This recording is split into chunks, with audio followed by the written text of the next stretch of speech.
Oke, kita mulai ya. Hari ini kita bakal ngobrolin soal hereditas, atau gampangnya kisah yang tertulis di dalam gen kita masing-masing.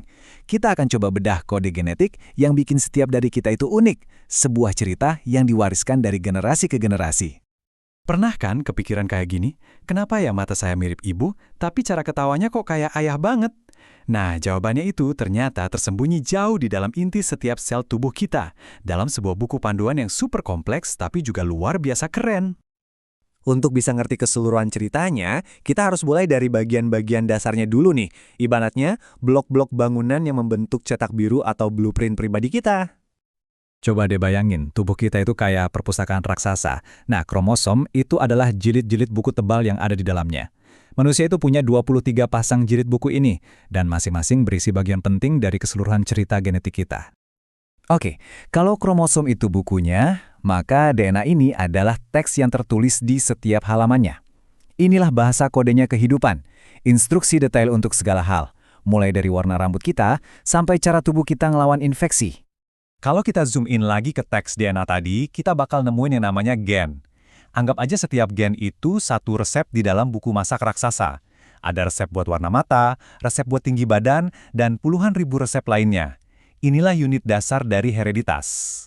Jadi, kalau gen itu adalah resep untuk warna mata, maka alel itu variasinya. Ada resep untuk mata biru, mata coklat, atau mata hijau. Perbedaan-perbedaan kecil inilah yang menciptakan keragaman yang luar biasa di antara kita semua.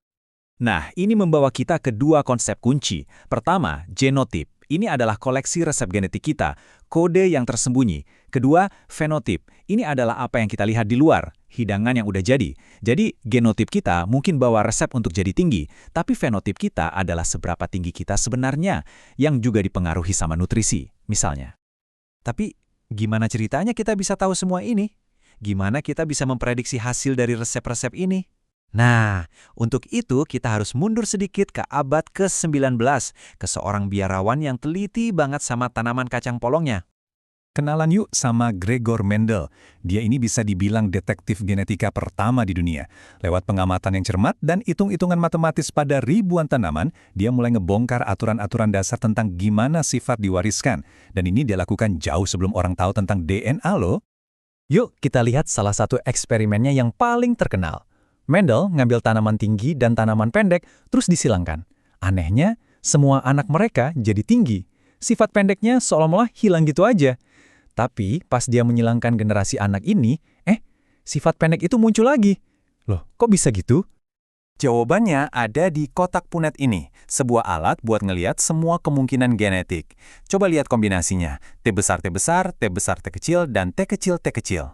Karena T besar alias tinggi itu dominan, jadi ada 3 cara buat dapetin tanaman tinggi, tapi cuma ada 1 cara buat dapetin tanaman pendek. Sifat pendeknya itu nggak hilang, ternyata cuma ngumpet aja sebagai alel resesif. Aturan Mendel itu fondasi yang keren banget. Tapi, dari sinilah ceritanya jadi makin seru dan makin rumit. Genetika itu seringkali lebih dari sekedar aturan dominan resesif yang sederhana. Jadi, ini bukan lagi sekedar satu gen untuk satu sifat. Bayangin deh, ada beberapa gen yang kerja barengan buat menciptakan satu hasil akhir. Mereka bisa saling mempengaruhi, menekan, atau malah nguatin ekspresi satu sama lain. Hasilnya bisa jadi nggak terduga, seperti yang bakal kita lihat di jengger ayam. Contoh paling klasiknya itu ya, bentuk jengger ayam. Bentuknya itu nggak ditentukan sama satu gen, tapi oleh interaksi antara 2 gen yang berbeda. Tergantung kombinasi alel dari 2 gen ini, kita bisa dapat 4 jenis jengger yang beda-beda banget. Ini nunjukin betapa kompleksnya genetika itu. Oke, sekarang gimana semua prinsip ini berlaku buat kita, manusia? Nah, disinilah genetika jadi terasa deket banget sama kita. Golongan darah itu contoh yang pas banget. Di sini kita nggak cuma punya alel dominan dan resesif, tapi ada juga yang namanya kodominan. Alel A dan B itu sama-sama kuat. Jadi kalau kita mewarisi keduanya, ya dua-duanya bakal muncul. Jadilah golongan darah AB. Ini nunjukin gimana bisa ada beberapa variasi alel untuk satu gen yang sama. Selain 22 pasang kromosom tubuh, kita punya sepasang kromosom penentu jenis kelamin. Wanita biasanya punya 2 kromosom X, sementara pria punya 1 X dan 1 Y. Nah, perbedaan kecil ini ternyata punya konsekuensi besar untuk pewarisan sifat-sifat tertentu. Gen untuk buta warna merah hijau itu letaknya di kromosom X. Karena wanita punya 2 kromosom X, alel normal di satu X bisa nutupin alel buta warna di X yang lain. Jadi mereka cuma jadi pembawa sifat, tapi nggak buta warna. Tapi pria kan cuma punya satu X. Kalau mereka mewarisi X yang ada alel buta warnanya, nggak ada X kedua yang bisa nutupin. Makanya kondisi ini jauh lebih sering terjadi pada pria. Kode genetik kita ini kan disalin terus-menerus dari generasi ke generasi, dan biasanya sih stabil banget. Tapi prosesnya nggak selalu sempurna. Kadang ada aja salah ketik.